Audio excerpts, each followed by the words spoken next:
하나님 말씀 보겠습니다. 마태복음 6장 5절로 15절까지 보겠습니다. 조금 빠른 속도로 함께 읽습니다. 또 너희는 기도할 때에 외식하는 자와 같이 하지 말라. 그들은 사람에게 보이려고 회당과 큰 거리 어귀에 서서 기도하기를 좋아하느니라. 내가 진실로 너희에게 이르노니 그들은 자기 상을 이미 받았느니라. 너는 기도할 때에 골방에 들어가 문을 닫고 은밀한 중에 계신 내 아버지께 기도하라. 은밀한 중에 보시는 내 아버지께서 갚으시리라. 또 기도할 때에 이방인과 같이 중언부언하지 말라. 그들은 말을 많이 하여야 들으실 줄 생각하느니라. 그러므로 그들을 본받지 말라. 구하기 전에 너희에게 있어야 할 것을 하나님 너희 아버지께서 아시느니라. 그러므로 너희는 이렇게 기도하라. 하늘에 계신 우리 아버지여, 이름이 거룩히 여김을 받으시오며 나라가 임하시오며 뜻이 하늘에서 이루어진 것 같이 땅에서도 이루어지이다. 오늘 우리에게 일용할 양식을 주옵시옵고 우리가 우리에게 죄진 자를 사하여 준 것 같이 우리 죄를 사하여 주시옵고 우리를 시험에 들게 하지 마시옵고 다만 악에서 구하시옵소서. 나라와 권세와 영광이 아버지께 영원히 사옵나이다. 아멘. 너희가 사람의 잘못을 용서하면 너희 하늘아버지께서도 너희 잘못을 용서하시려니와 너희가 사람의 잘못을 용서하지 아니하면 너희 아버지께서도 너희의 잘못을 용서하지 아니하시리라. 아멘. 감사합니다. 이번 특별 새벽 기도회는 어느 한 챕터만 아니고 좀 제가 매일 준비하기에는 어렵지만 매일 참 설교 준비를 하고 또 매일 부흥회를 하는 것처럼 이렇게 좀 어려운 부분이 있지만 매일매일 다른 말씀을 전하려고 합니다. 특별히 이번 주는 좀 기도를 중심으로 이렇게 살펴보려고 합니다.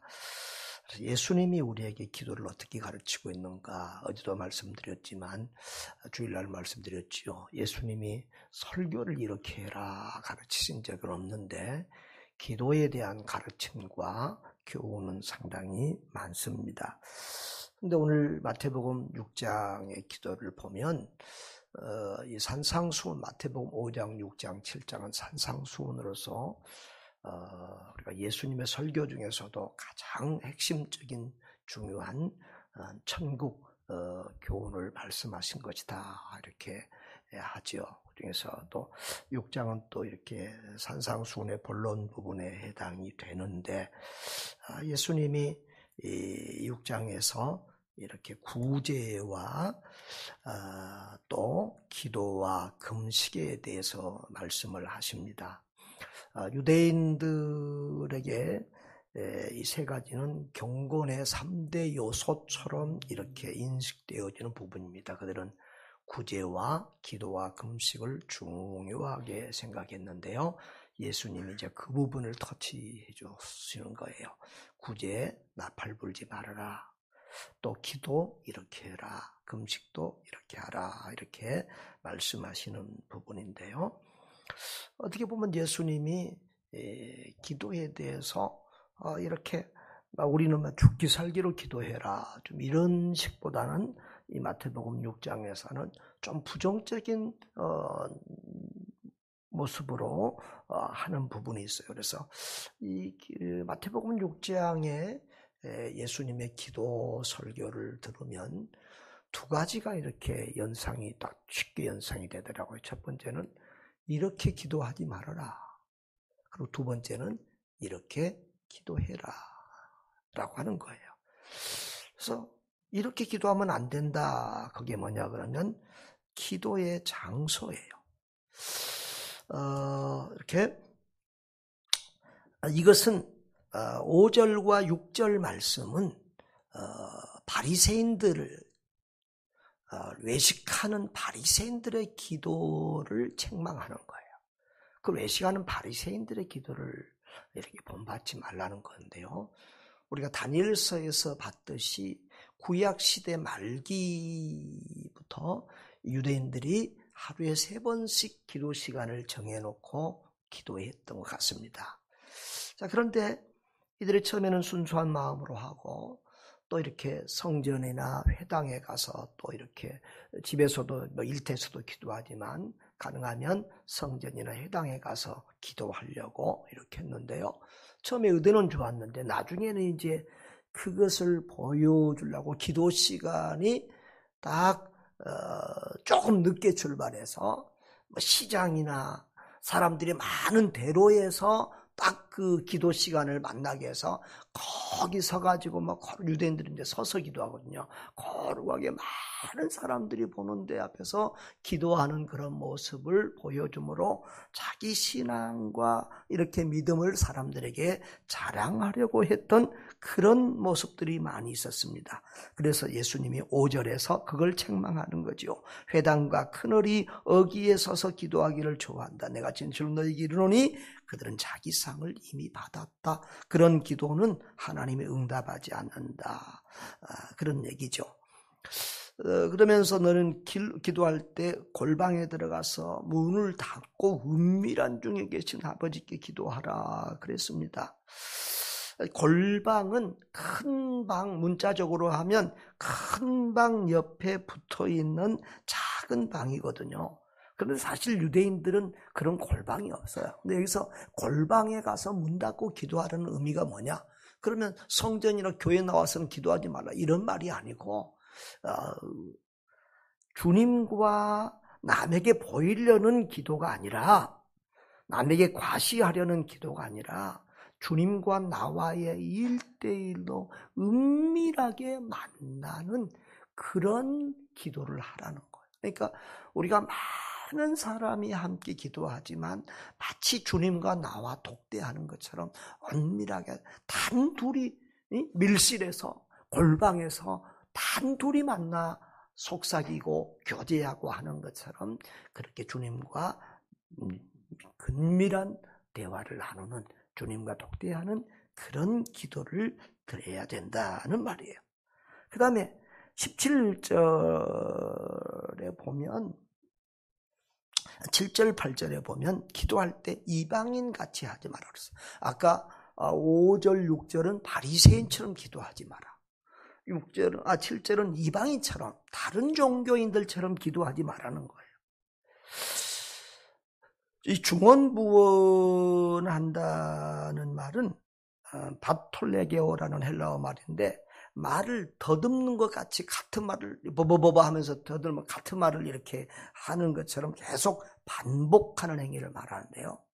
이방 종교들은 거의 그렇게 반복하는 기도를 하죠.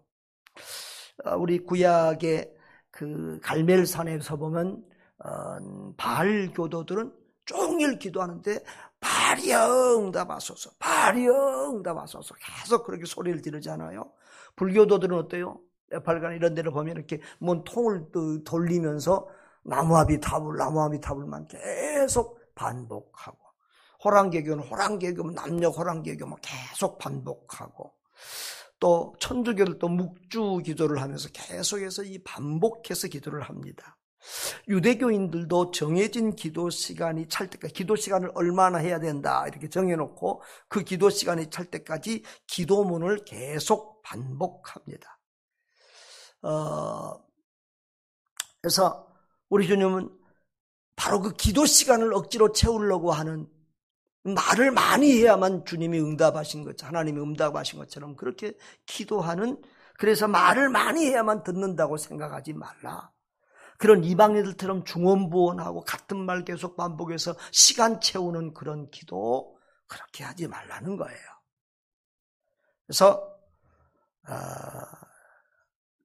정말 갈급한, 그것은 이제 기도를 많이 하지 말라 그런 말씀이 아니고 마음에 없는 기도, 갈급한 기도가 아닌 그렇게 그냥 반복해서 이렇게 습관적으로 하는 그런 기도 드리지 말고 정말 갈급한 심령으로 끈질기게 매달리는 기도를 많이 하는 것은 잘못된 게 아니라는 거. 그런 거 금하신 적이 없죠. 예수님도 겟세마네 기도에서 3번 같은 말씀을 반복하잖아요. 그러니까 반복적인 기도가 잘못됐다는 거죠. 의미 없이 시간 때우려고 시간 채우려고 하는 그런 기도 하나님이 기뻐하시지 않는다라고 하는 것입니다. 그렇게 기도하지 말라는 거야. 유대인처럼 기도하지 마라. 이방 다른 종교인들처럼 그렇게 기도하지 마라. 그러면 너희는 어떻게 기도해야 되느냐라고 예수님이 가르쳐 주신 기도의 모델이 주기도문입니다. 그러니까 우리가 기도도 주기도문만 또 이렇게 생각 없이 외우면 아까 이방인들 기도처럼 중언무언하는 기도가 됩니다. 이 주기도문을 반복해서 이것만 하라는 것이 아니라 이 주기도문이라고 하는 짧은 기도 속에 예수님께서 기도의 모든 가르침을 담아놨어요. 그래서 이 주기도문은 전에 제가 특세할 때 주기도문 강의한 적이 있어서 오늘 간단하게 요약하면 그렇습니다. 이 주기도문은 크게 8마디로 되어 있는데 네 부분으로 되어 있어요. 첫 번째는 기원 하나님을 부르면서 기도하고요. 그 다음에 이제 두 번째 파트 전반부에서는 하나님 대신 관계, 하나님과 우리 관계. 그러니까 우리의 모든 관계가 크게 하나님 사랑, 이웃 사랑이잖아요. 그래서 대신 관계에 대해서 하나님과의 관계에서 하나님의 영광을 위하여, 하나님의 나라를 위하여 3가지를 기도하게 됩니다. 그 다음에 이제 또 3번의 기도가 있는 그것은 대인 관계입니다. 내 자신을 위해서나 또 다른 이웃을 위한 대인 관계, 인간 속에서, 관계 속에서의 기도입니다. 그리고 맨 마지막은 이제 성령으로 하나님께 영광 돌리는 그런 파트입니다. 자, 그래서 하나를 조금씩만 살펴보면 우리가 하늘에 계신 우리 아버지요 그랬잖아요. 기도의 대상이죠. 여러분, 모든 종교에는 기도가 있습니다. 미신을 섬기는, 물도 넣고 비는 사람들도 기도를 합니다. 불교도 기도 많이 합니다. 우리보다 더 합니다. 그런데 기도의 대상이 우리는 다릅니다. 하늘에 계신 우리 아버지입니다. 하늘에 계시다고 하는 말은 거기에 딱 고정돼서 움직이지 못한 것이 아니라 온 우주 만물을 통치하시는 하나님이고, 즉 하늘에서 우리의 모든 것을 굽어보시고 살피시고 아시고 우리 상황을 아시고 들으시는 하나님이라는 의미입니다. 그리고 우리 아버지에 그랬습니다. 나의 아버지일 수 있는데 우리는 항상 또 내 개인의 아버지이기도 하지만 우리 신앙 공동체, 우리 모두 예수 그리스도 안에서 우리는 한 지체, 한 공동체고 한 영적 가족인 줄 믿습니다. 그래서 우리 아버지는 참 이 친밀성을 이렇게 강조하는 그런 호칭인데요. 참 유대인들은 하나님을 아버지라고 두려워서 잘 부르지 않았습니다. 예수님은 아주 하나님을 성부를 아버지 굉장히 하고 우리에게도 하나님을 아버지로 이렇게 부르도록 가르쳐주고 있습니다. 사실은 저는 기도할 때 아버지 이 한마디만 해도 얼마나 가슴이 따뜻하고 또 그렇게 참 은혜가 되는지 몰라요. 우리 하나님이 우리 아버지다. 감히 창조주 하나님, 전지전능하신 통치주 하나님, 우리의 구원의 하나님을 내 아버지라고 부를 수 있다는 것이 얼마나 영광이지요. 우리 하나님 아버지를 많이 찾고 부르시기를 바랍니다. 자, 그런데요, 여기서 또 우리가 그 다음이 뭐죠?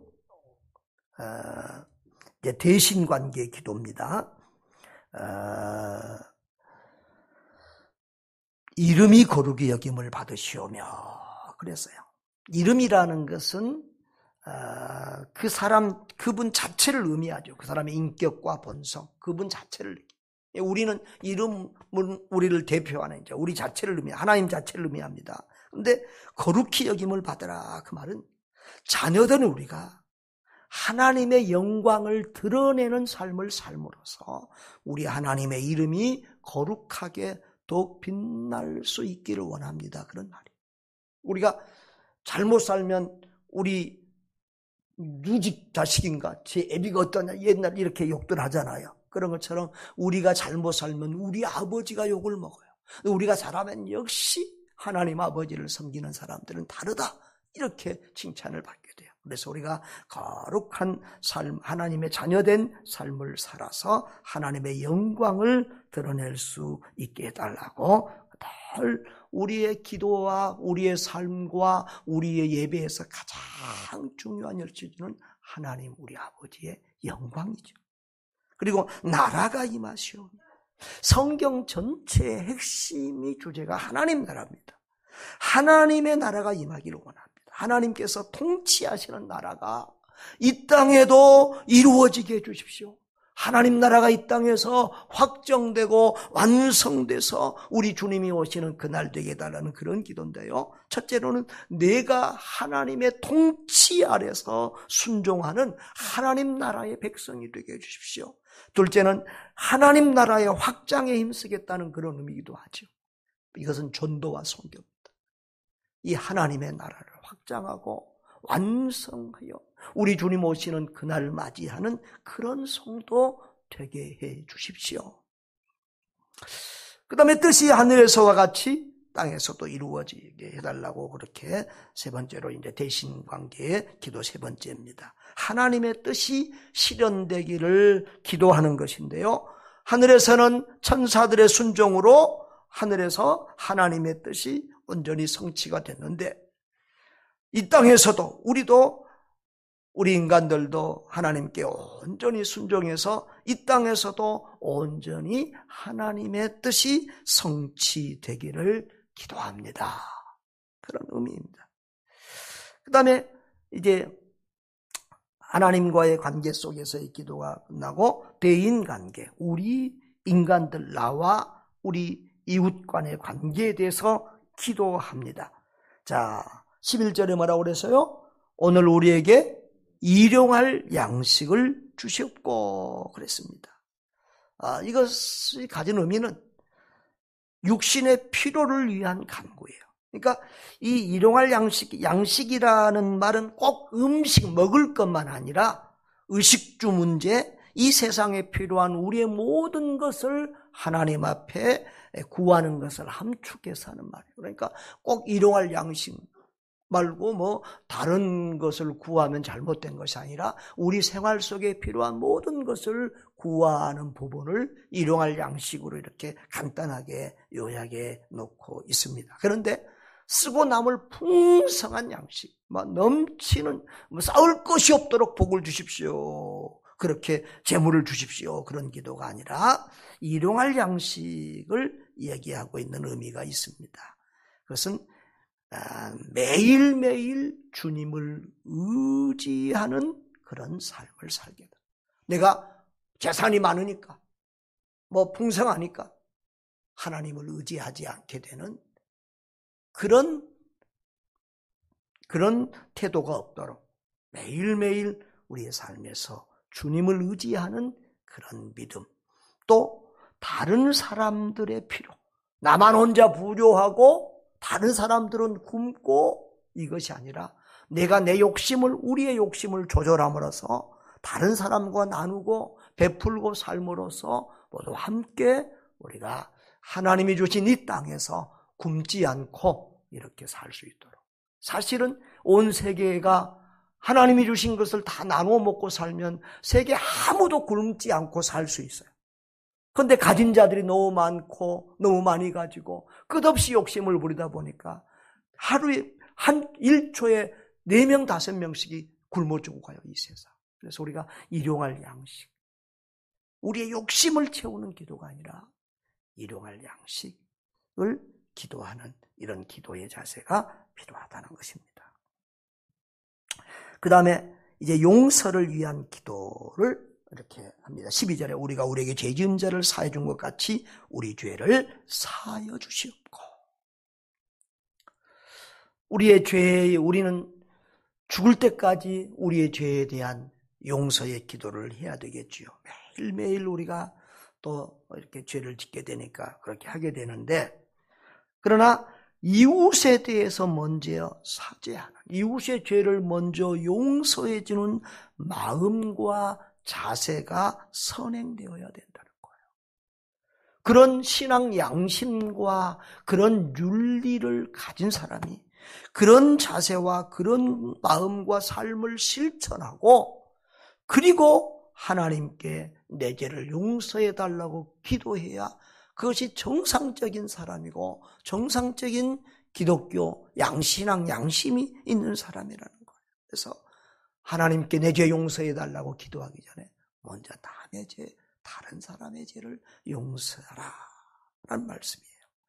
우리도 늘 이 말씀을 생각하고 내가 기도할 때 내 죄를 용서해 달라고 기도할 때 내 마음에 걸리는 사람이 없는지 용서하지 못한 그 누구가 없는지 늘 먼저 살피고 그 사람을 먼저 용서하기 위해서 눈물을 흘리면서 몸부림치면서도 용서하기 위해서 기도하고 용서한 다음에 하나님 앞에 그렇게 기도할 수 있기를 바랍니다.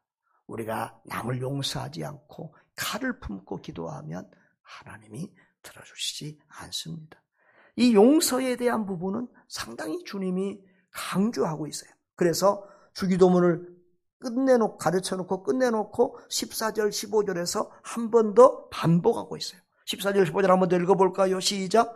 너희가 사람의 잘못을 용서하면 너희 하늘 아버지께서도 너희 잘못을 용서하려니와 너희가 사람의 잘못을 용서하지 아니하면 너희 아버지께서 너희 잘못을 용서하지 아니하시리라. 여러분, 하나님이 우리 잘못을 용서하지 않으면 우리는 소망이 없어요. 그렇기 때문에 이 다른 사람의 죄를 용서한다는 것은 굉장히 중요한 것입니다. 그리고 이제 마지막으로 이제 대인관계에서는 우리 자신이 시험에 들지 않게 악에서 구해 주시기를 기도하고 있습니다. 그것은 지난번에 말씀드린 것처럼 사탄 마귀는 하나님은 우리를 테스트하세요. 그런데 사단 마귀는 우리를 유혹하세요. 템프테이션. 미혹한다고 말이에요. 그래서 덫에 넘어지게 하는. 그래서 우리가 하나님의 인도와 보호하심을 겸손하게 구하고 하나님 의지하면서 우리가 이 사단 마귀의 미혹에 덫에 넘어지지 않도록 그렇게 기도해야 된다는 거예요.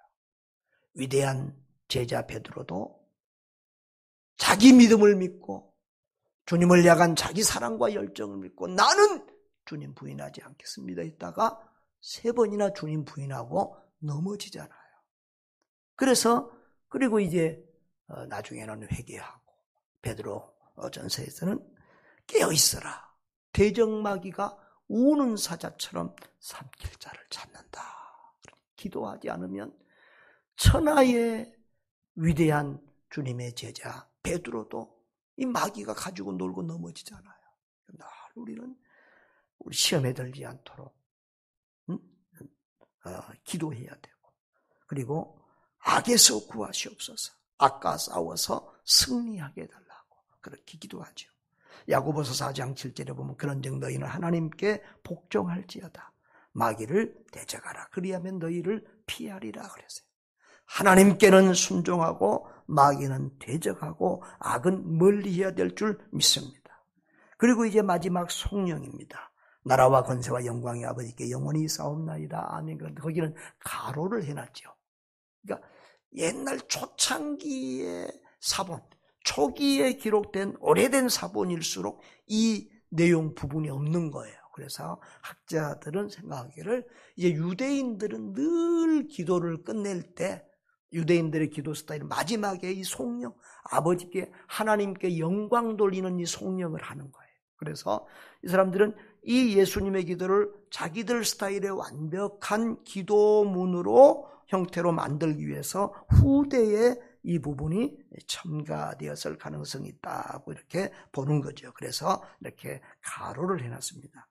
어찌하든지 간에 이렇게 해서 완벽한 정말 최고의 기도문이 되었는데요. 이렇게 우리는 시작에도 하나님의 영광, 마지막도 하나님의 영광 돌리는 이런 기도와 우리의 삶의 습성이 우리에게 있어야 될 줄 믿습니다. 그래서 우리의 모든 기도를 들으시는 우리 하나님을 찬양하고 하나님 홀로 우리의 기도와 우리의 예배의 대상이 되심을 인정하고 한 번 더 고백하는 것이죠. 그리고 아멘 이 말은 지금까지 아랜 우리의 기도 내용이 모두 하나님 아버지로 말미암아 응답될 것을 믿습니다. 그래서 아멘으로 이렇게 고백하면서 끝나는 것입니다. 이렇게 주기도문은 주문해 오듯이 예배 시작이나 끝에 모든 우리 기도 모임이나 모든 모임을 끝나고 나면 주기도문으로 마치는, 그래서 잘못하면 이게 습관적으로 하는 의미 없이 하는 그렇게 중얼거리는 이렇게 중언부언하는 기도가 되어서는 절대 안 됩니다. 이 주기도문의 내용을 잘 살펴서 이 주기도문 가지고 여러분들이 기도를 한번 해보는, 이번에 이렇게 한번 해보세요. 그래서 하루에 이 8가지 항목을 다 묵상하면서 그렇게 기도해도 좋고요. 아니면 하루에 하나씩만 해도 하나님 아버지, 하늘에 계신 우리 아버지, 그 아버지에 대해서 묵상하면서 기도하기만 해도 우리에게 주시는 풍성한 은혜가 있습니다. 그래서 이번 기도회 때는 여러분이 이 주기도문을 가지고 한번 깊이 묵상하면서 우리의 기도를 좀 더 업그레이드 시킬 수 있는 저와 여러분이 될 수 있기를 바랍니다. 이 주기도문을 보면은 무슨 말씀이 생각이 나면 이 산상수훈의 대강령, 산상수훈의 핵심 요절인 마태복음 6장 33절이 생각이 납니다. 8가지 기도문이 있는데요. 그 중에서 인간에 관한 기도는 3가지라고 그랬잖아요. 5가지는 다 하나님 영광을 위한 기도입니다. 그런데 그 3가지 중에서도 2개는 용서와 시험에 들지 말라고 하는 영적인 기도고, 일용할 양식에 대한 기도는 딱 하나입니다. 다시 말하면 의식주와 생활의 필요 부분에 대한 기도는 하나예요. 그러니까 우리가 의식주나 이런 생활의 필요를 구하는 것이 잘못된 것은 아니지만 너무 거기에다가 많은 기도를 쏟지 말라는 거예요. 하나님 우리의 주님께서 다 하신다. 그래서 너희는 먼저 그의 나라와 그의 의를 구하라. 그리하면 이 모든 것, 일용할 양식 속에 포함되는 우리가 필요로 하는 모든 일상의 것들을 하나님께서 허락해 주신다고 말씀하십니다. 믿습니까? 좀 그 말씀 믿고 기도해 보자고요. 그런데 그 말씀은 좀 더 이렇게 확산해 보면 사도행전 1장의 말씀과 연결이 됩니다. 오직 성령이 너에게 임하시면 너희가 권능을 받고 예루살렘과 온 유대와 사마리아와 땅끝까지 이르러 내 증인이 되리라. 하나님 나라와 하나님의 뜻을 구하는 기도는 성령 충만한 기도고, 성령 충만한 기도는 이 하나님 나라를 확장하고 하나님 나라를 완성해 가는 거예요. 하나님 나라와 그 하나님의 뜻을 이루는 그런 기도가 이번에 우리 기도의 핵심이 되고 우리 기도가 좀 더 성숙해지도록, 그래서 우리 교회가 사도행전적인 교회가 되고 우리 모두가 성령 충만한 그리스도인이 되어서 이 세상을 이기고 사단 마귀를 이기고, 그리고 이 위기 속에서 교회를 살리고 가정을 살리고 우리 다음 세대를 살리고 한국교회를 살리고 세계 선교를 살리는 그런 하나님 나라의 주인공들 될 수 있기를 주님의 이름으로 축복합니다. 이렇게 특세를 해보면 항상 이제 습관이 안 된 사람은 3번째 날부터 우수수 떨어집니다. 내일은 더 긴장하셔야 됩니다. 그리고 매주 수요일 날마다 우리 선교사님들, 우리 선교관에 계신 선교사님들이 한 번씩 맡아서 설교하도록 하겠습니다. 이번 특세가 부흥회처럼 매일매일 하나님의 말씀의 꿀이 넘치는 그런 특세 되게, 또 우리 기도가 풍성하도록 다 같이 우리 통성으로 기도하며 나아가겠습니다. 하나님, 우리 아버지 하나님 감사합니다. 하나님을 아버지라고 부르며 이렇게 우리의 필요를 구할 수 있는 이런 특권과 영광을 주시니 진심으로 감사합니다. 존귀하신 주님, 우리가 저 바리새인들처럼